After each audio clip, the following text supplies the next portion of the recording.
Types of shares जरा बात कर लेते हैं, कितने कितने तरह के शेयर्स हैं। एक होते हैं blue chip stocks.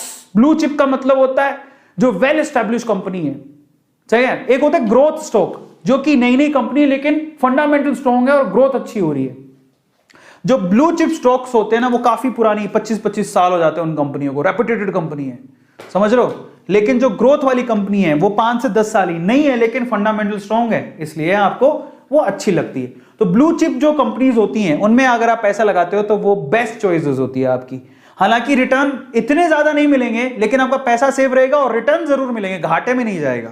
Long term के लिए बात कर रहा हूं। ये कंपनियां कंसिस्टेंट होती हैं, लो रिस्क वाली होती है और साथ में हाई आपको रिटर्न मिलते हैं, अच्छे खासे रिटर्न मिल जाते हैं। इतने भी हाई नहीं होते बट हाई होते हैं। आपको सेविंग अकाउंट और एफडी इनसे तो अच्छा ही मिल जाएगा, म्यूचुअल फंड से भी अच्छा मिल जाएगा और डिसेंट रिटर्न देता है आपको, डिविडेंड भी अच्छा खासा होता है।